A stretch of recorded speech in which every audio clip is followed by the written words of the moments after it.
Grab some coffee, a Mountain Dew, maybe both. A storm is brewing. The Brainstorm. Welcome to The Brainstorm with Matt and Mike. Hey, welcome to The Brainstorm with Matt and Mike. We are here at the Splash Omnimedia Studios.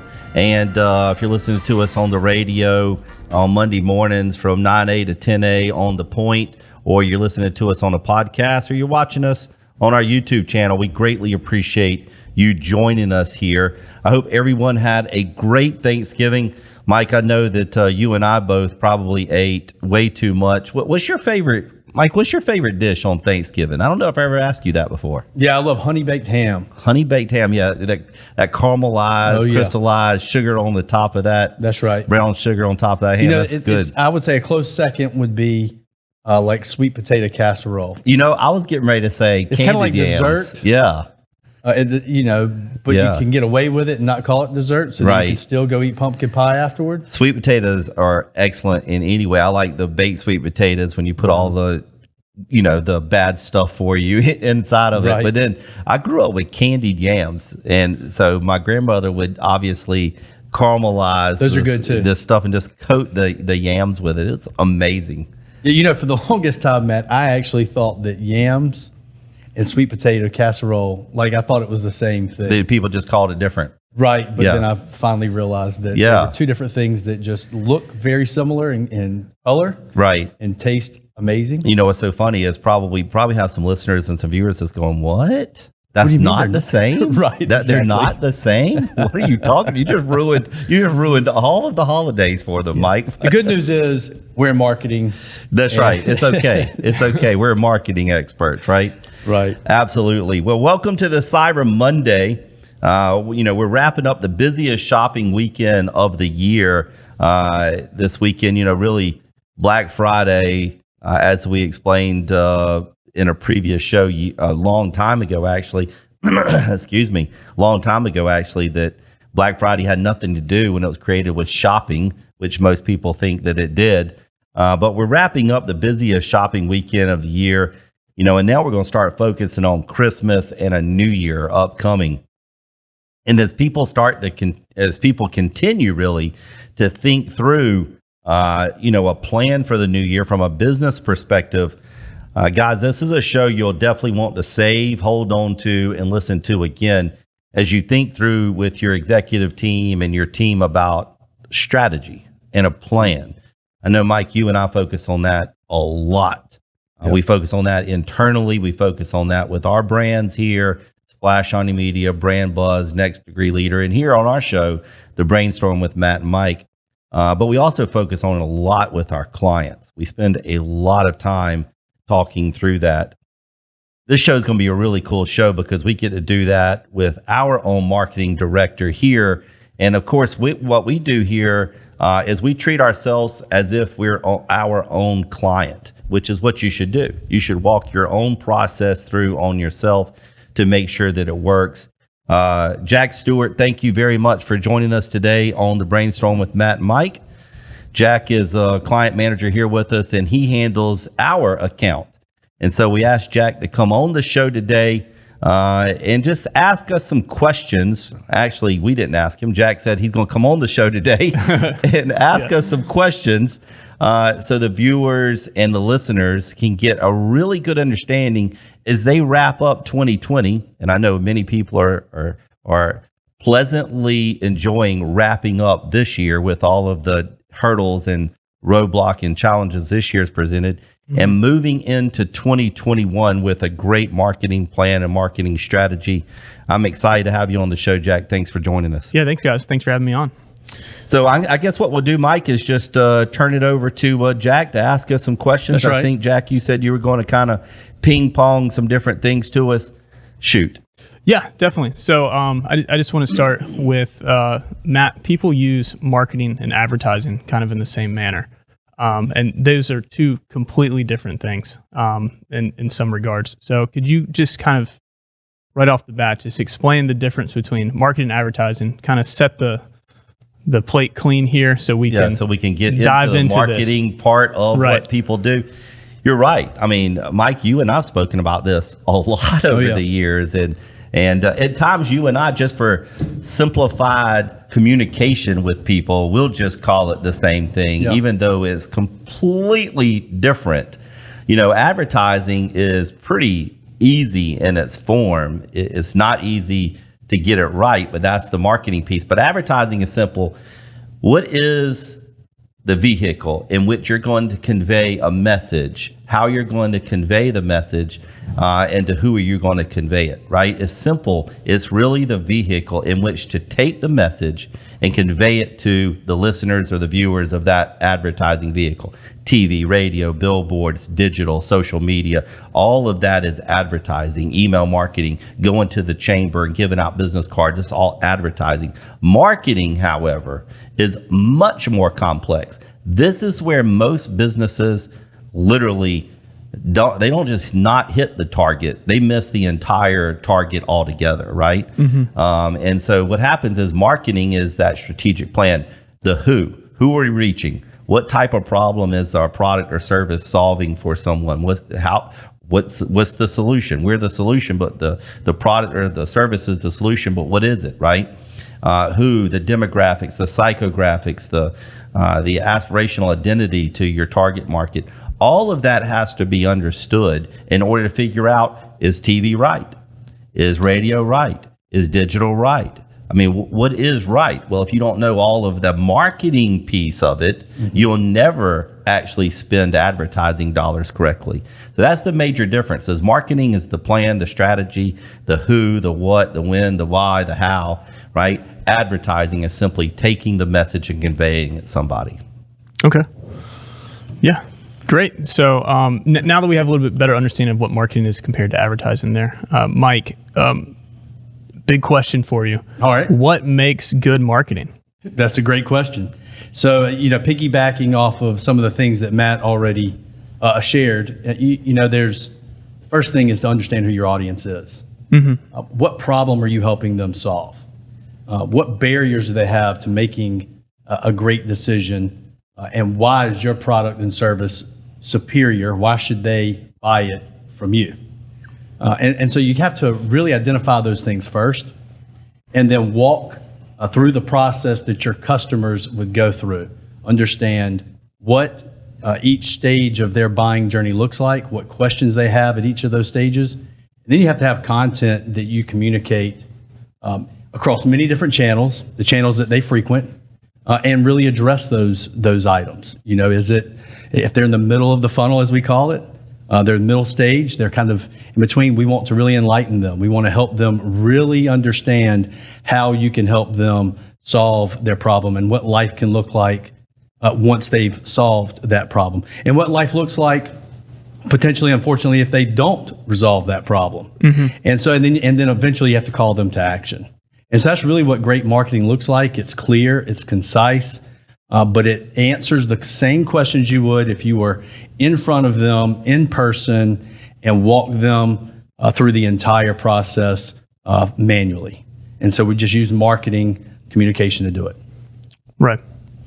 That's good, Mike. I mean, there's no doubt about it. And so many people really just miss the mark with that. Yeah. They start advertising. Someone comes in and sells them something, right? They're like, oh, that feels good. That sounds good. Let's try that. But they have none of that foundation that you just explained. Yeah. Well, they focus on the top. They focus. So if we were to talk funnel, we could say top of the funnel, middle of the funnel, bottom of the funnel. And so that's kind of curiosity, enlightenment. That's where they become more informed. And then, you're asking them for a commitment. And that's really how all relationships are established. And a customer is nothing more than another relationship. That's right. At least it should be. Exactly. And so if all you focus on is the top, you might pique some interest, but then you don't walk them through enough of the process to help them really become informed enough to make a sound decision.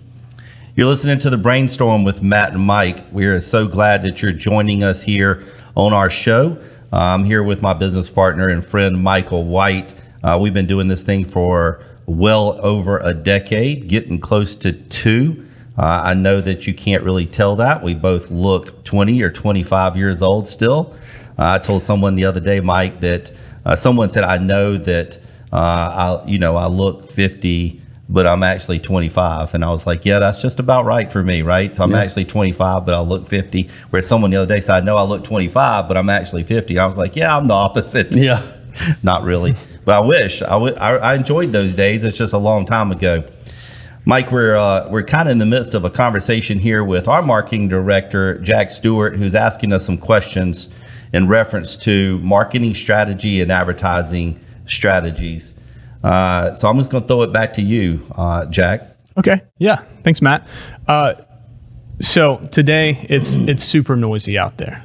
Whether you're on Facebook, you're looking at advertisements on TV, anything like that.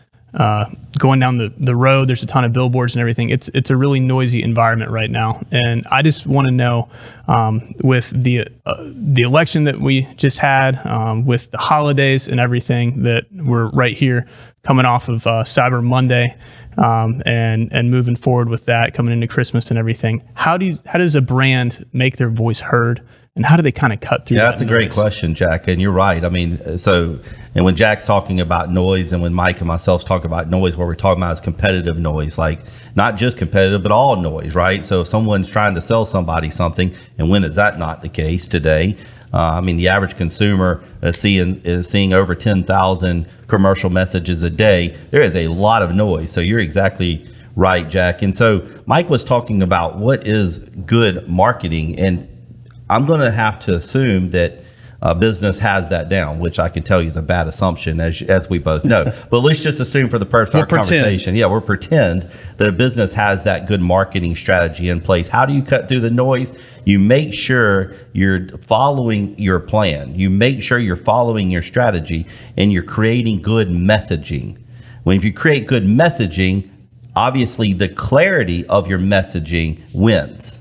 And so if you have good, clear, simplified, memorable messaging, that is what is actually going to win. I know, Mike, our firm spends a lot of time helping businesses clarify their message and build a really good message that their client base can remember and repeat, therefore earning referrals.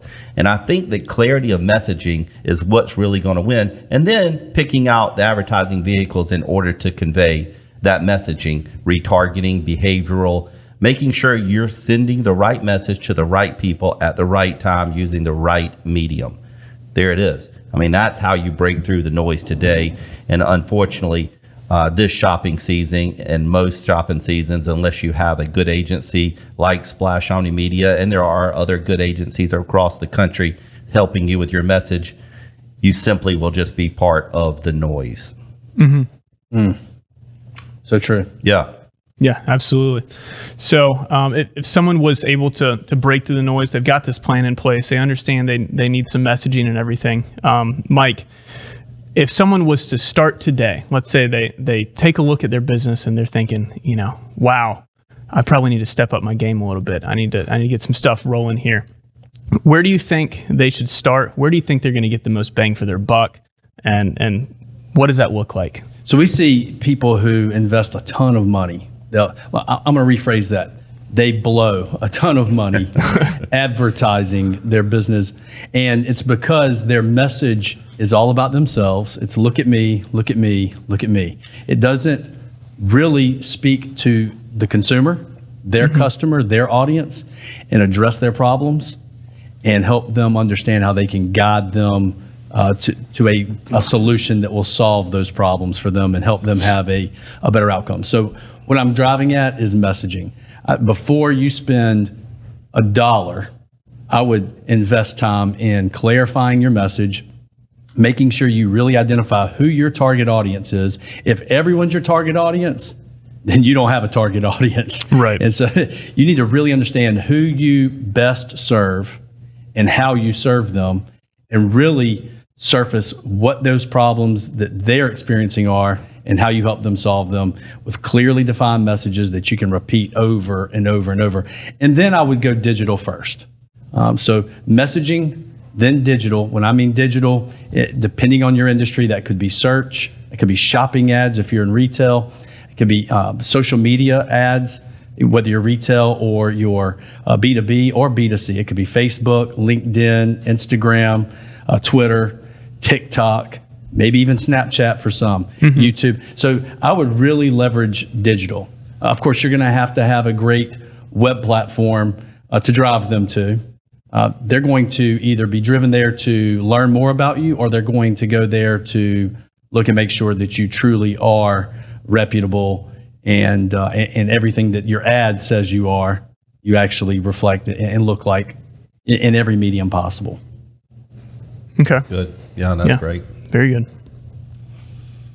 All right, what you got, Jack? Yeah. So we figure out how we're going to cut through the noise. We figure out what we need, how we're going to do it. We need the messaging and everything, but it really comes down to a plan. It really comes down to, how am I going to execute this? We know where to start now. Let's say that we're gonna take the digital route. We're gonna find that out. But what does this plan look like? What in a marketing plan should you include? And should we include goals in that? What does that look like, Matt? Yeah, absolutely. You can't even get going until you've established those, right? Right. And so goals is probably the foundation of a plan. And so, because you'll never get to where you're going if you don't have a clue of where that is. And so you have to make sure you understand your goals. Is it revenue based? Is it quantity of product or quantity of service sales? I mean, what is your goals look like? I mean, is it just growth as in people? Is it just sustain where you are right now, maintain? I mean, not everybody's looking for growth. A lot of people are extremely busy right now, and what they would like to do is take what they're doing right now and just become profitable, like cut expenses and maintain the revenue where they are right now. A lot of businesses are struggling with good people. And so you have to establish those goals. Mike, I know you got some clients right now that's working through all of those issues, right? That's right. And so your strategy changes based off what the issue is and what you're trying to accomplish and what your goals are. And so, you create a goal, then you figure out, okay, here's my goals. And then you start to go back on your service or product and say, okay, what issues do our customers face? Like what are we going to help them solve? Right? What's the solution? And so once you figure out what the issues are, then you can figure out what the solutions are. Then you figure out the demographics of what does our customers look like? What's their demographics? You're looking at demographics. You're looking at things like age, race, gender, income, house value. Those things are not. They're black and white. Those things are scenarios where there's no changing that, right? Then you look at things like psychographics. What's their likes and their dislikes? What do they aspire to have or to create or do? That's where you can really start creating this messaging, Mike, that you were talking about a lot, into really helping them kind of connect with your product service through some type of emotion, right? Once you got them emotionally, now you got them, right? And so that certainly helps. It's where all buying decisions are made. That's where it's all done, man. It's internal. So just because I'm 50 doesn't mean I'm in a midlife crisis and gonna go buy a Corvette. But if you can show me where I can emotionally get associated with a Corvette, now you might have me in some way, right? Right. Which is probably much easier to do than I'm sitting here making it out to be. Right. Because I saw one yesterday as I was going to lunch, and I was like, dang, dude, that thing is pretty sweet. So now later on, you'll be talking me out of making sure I don't go buy a Corvette. I'll write that down. Because I'm too old and fat to try and get in and out of a car that my butt's dragging the ground on. But I'm sure people who buy them love them. But basically, once you figure that out, you can build a strategy that reaches people using both online and offline tactics. But don't get me wrong, I absolutely agree with you, Mike. You always have to start digitally. Yeah. Yeah, and within that, once you set these goals that we've been talking about and everything, once we get those going, how do you really track and see if that's working? One of my favorite quotes by Henry Ford says that 20% of my marketing works, but the problem is I don't know what 20% that is. So how do you track these efforts? How do you know that they're working? And how do you know if you've arrived at your goal? What does that look like? Yeah, so historically, people didn't know exactly which advertising vehicle they were using was actually leading to a conversion. And today things, because of digital, are more measurable, and it really complicates things because data is available, people want to look at all of it. And so often people miss the forest for the trees. They see a conversion path or they see a tactic that leads to a conversion, and then they assume that that is the tactic that they need to put all of their dollars behind. And so they drive all of that. What they miss is that consumer may have interacted with their brand in 7 or 8 other places prior to them getting to that place, that tactic that ultimately led to the conversion. And without those 7 or 8 touch points, that conversion would have never taken place. And so what we do is really encourage people not to get into the weeds of the data. Let us, when they're our client, handle that for them.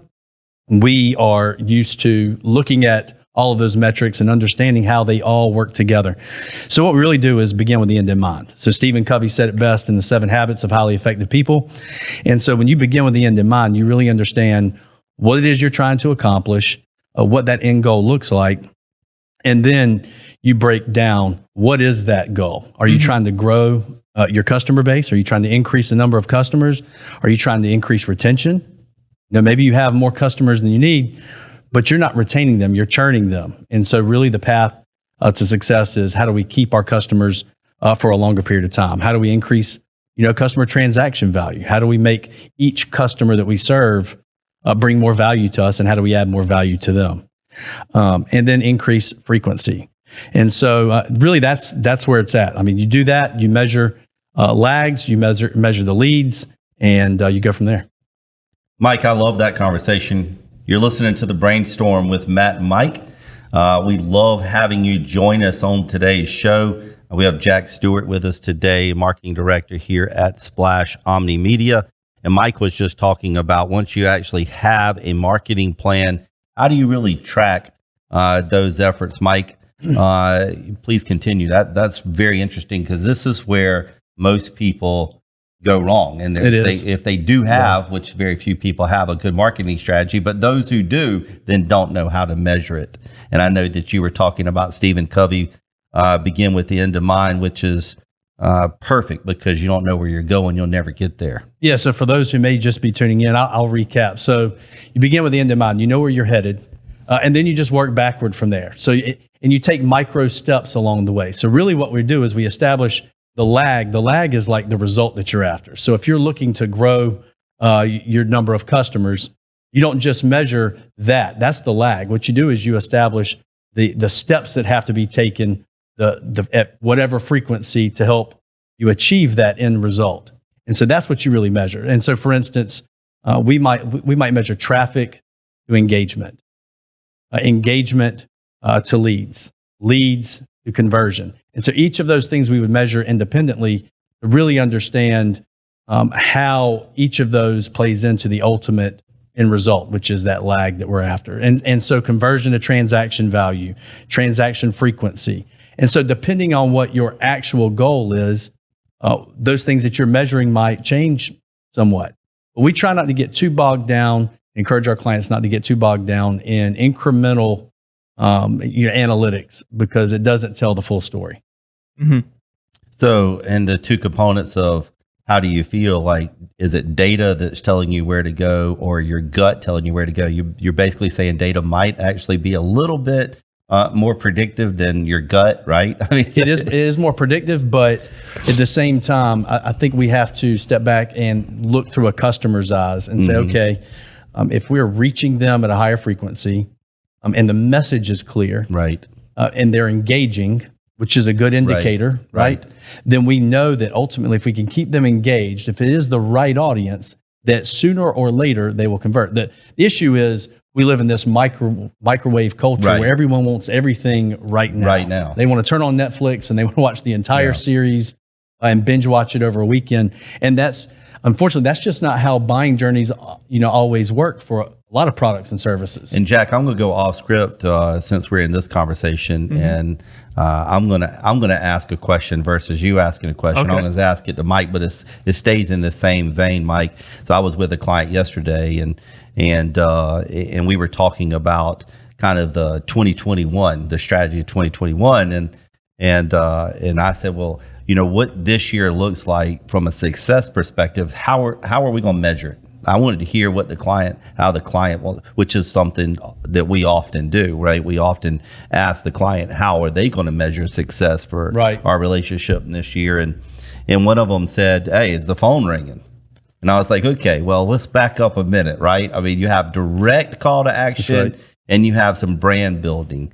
Can you give us, our listeners and our viewers, some understanding of some of the differences of those two different things?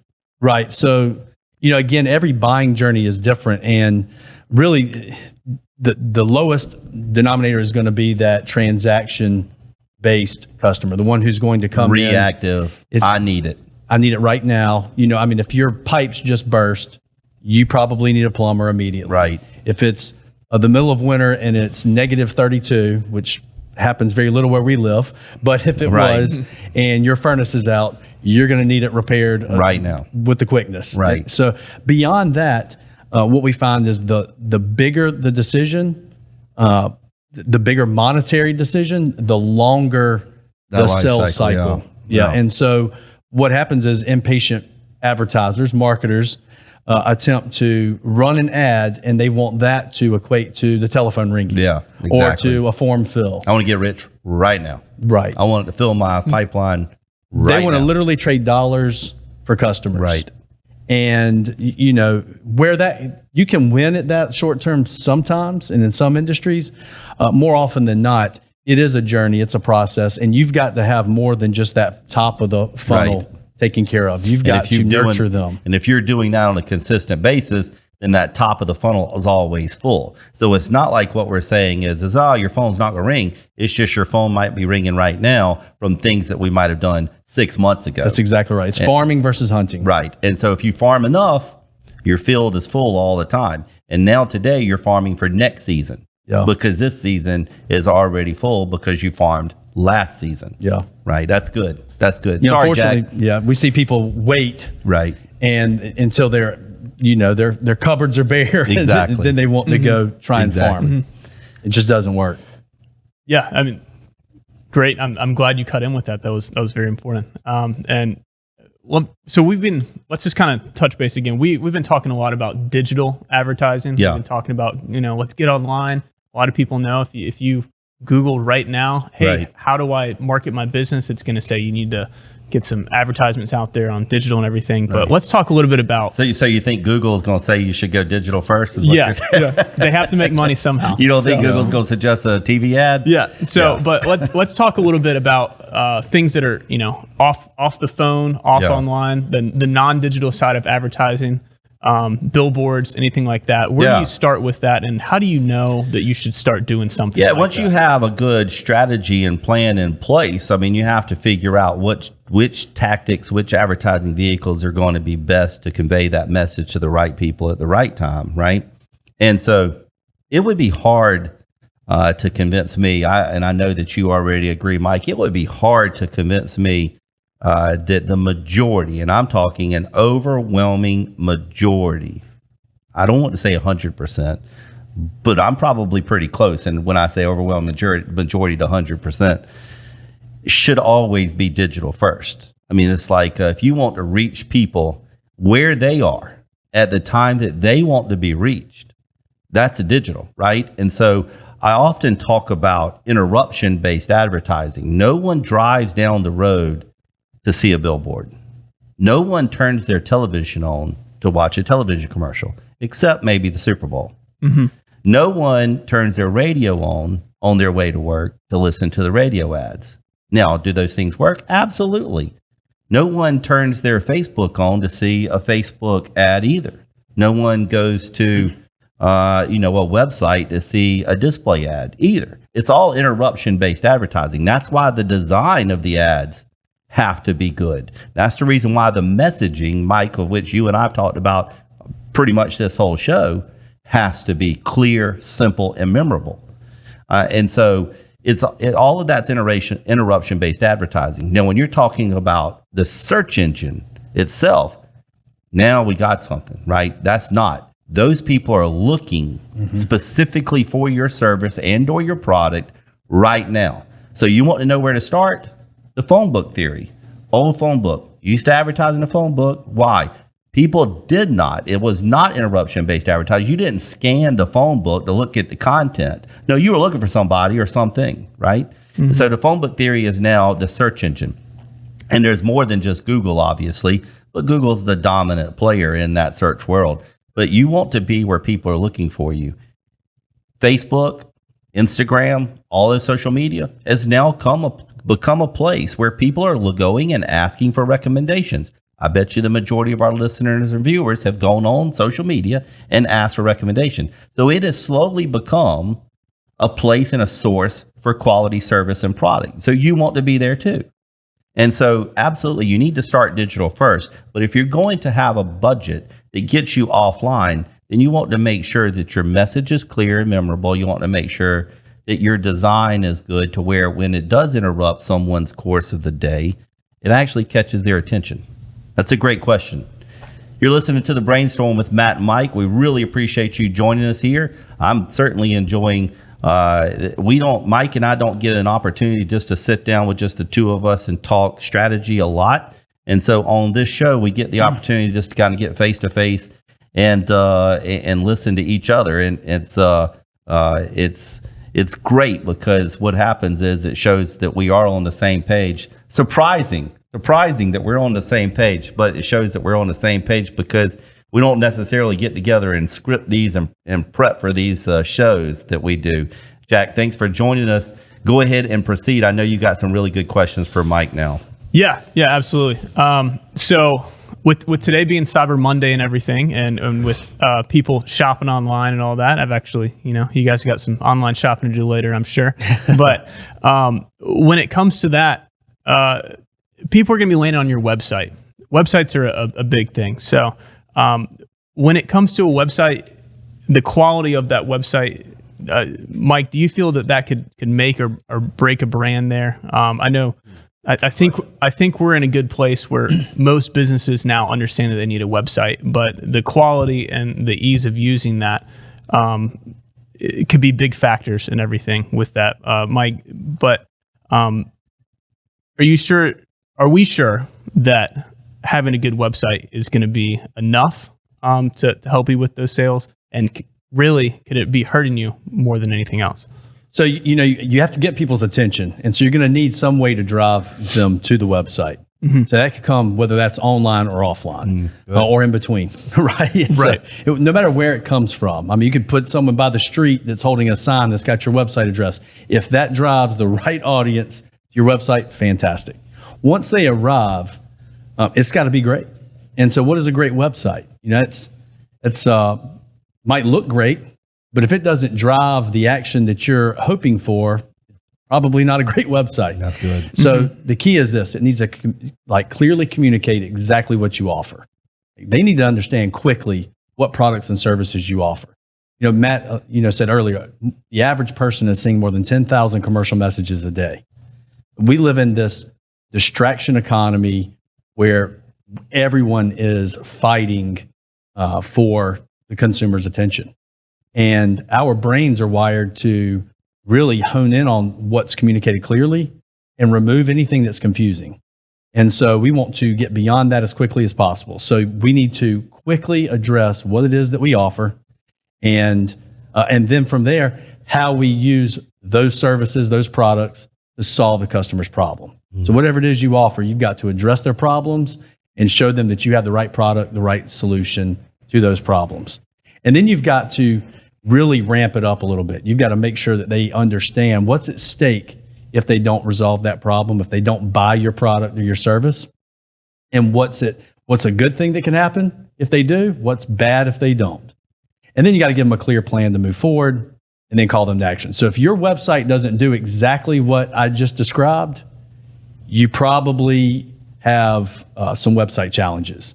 And so you could be driving a ton of traffic, but you're probably not converting the number of people that you could if you had a well laid out plan to communicate all of those steps in your website. Now, beyond that, it needs to be aesthetically appealing. You need to use images that support what it is you're trying to communicate. Your communication needs to be as concise as possible while also being impactful. If they say, we say that a picture is worth 1,000 words, a video is worth much more than that. So you probably want to incorporate video within that website, along with many other marketing tactics. And then you need a crystal clear plan for them to move forward. And it needs to work across pretty much every device possible. So if they land on your website on their desktop, it should display well. If they land on their iPhone, it should look equally as well and perform well. That's good. That's good. Very good. People, I got a website, yeah, but it doesn't really do what you want it to do. It looks good. I mean, it's like some of them. It's got a picture of my building on it. Somebody don't even do that. Yeah, look at me. Look at me. Yeah. Yeah. So If Mike, you build it, that does not mean that they will come. that is true. Yeah. Unfortunately. Yeah. Build Yeah. the dreams. So Mike, you said a picture is worth 1,000 words, and a video is worth what, a billion words? Got to be, right? Yeah, it's got. I don't know how much a pixel is worth, but Yeah, yeah. a frame. Right. So, but with that, Matt, people talk about video. You need to get video. You need to start doing video, video. How do you leverage a video to help your business? That's good. I love video. I'm a video advocate. I try to go on the majority of our shoots here. I'm very, very passionate about this, from the scripting to the production to the editing. But most of all, I know Mike is just like this as well. Where we're really passionate is how we're using the video in order to reach the right people, and then make sure we're conveying the right message, and then how we're following up. Video is the most consumable content that exists. I mean, well over 4 billion videos are being watched just on YouTube alone every single day.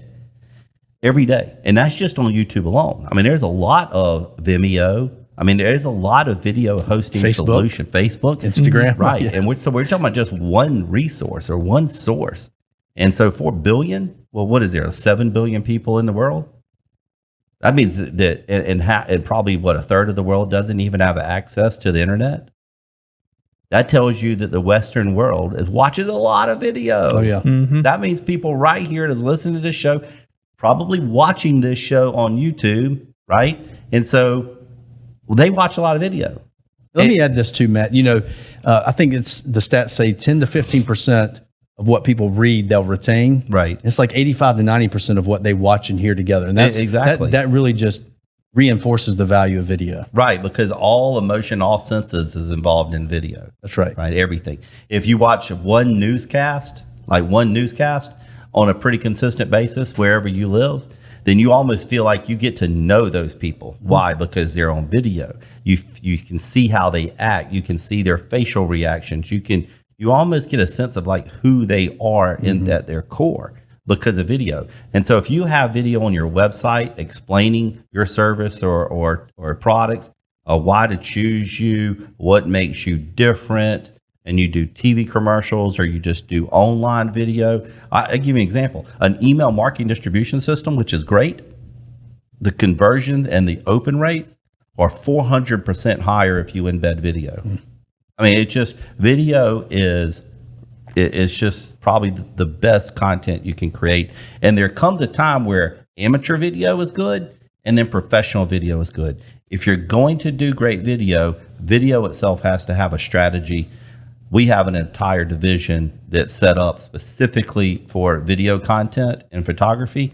And I know that we walk through an entire strategy process, basically, just by shooting a video. It's a lot more than, hey, let's just pull together and shoot this video production, right? It's a lot more than that. But I appreciate you asking that question, Jack, because video is really, really good. It is. Yeah, absolutely. The power of video is unmatched for sure. Well, thank you guys so much. Mike, as we're kind of wrapping up here, what is one thing that you think somebody could take away from this show today? What message are you trying to convey with this today? How do people improve their marketing? Yeah, so I think first and foremost is recognize that marketing is complicated. I mean, it's with so many channels, social media, digital, online, offline, in between. It's just complicated. And because it's complicated, it's also time consuming. And so you need to really plan your resources accordingly. Don't assume that you can just hit record and you're going to create great content. You need to really invest the time necessary to make it great. And if you don't have the time, the resources, or the expertise to do that, don't be afraid to reach out and ask for help. If you need help from someone like us, we'd love to talk with you. You can find us at splashomnimedia.com. And we have a button on our website that says Schedule Discovery. Go there, click that button, fill out the form, and one of our strategists will be glad to speak with you. Awesome. Yeah, that's great. You can also go to the brainstormradio.com, subscribe to our podcast, go over and subscribe to our YouTube channels. We put all of our shows on there. I know that, Mike, we recently also started putting a lot of other resources on there as well, and you could check that out. I know that if you have any questions or would like to get in touch with us, feel free to do so. Our phone number here is 803-785-5656. Again, 803-785-5656. Thebrainstormradio.com is one way to get in touch with us. But what we'd really like for you to do is just go back and subscribe to our podcast and subscribe to our YouTube channel. Check our shows out. And we'd love to talk about some content that you would find interesting and that you need some solutions in your business.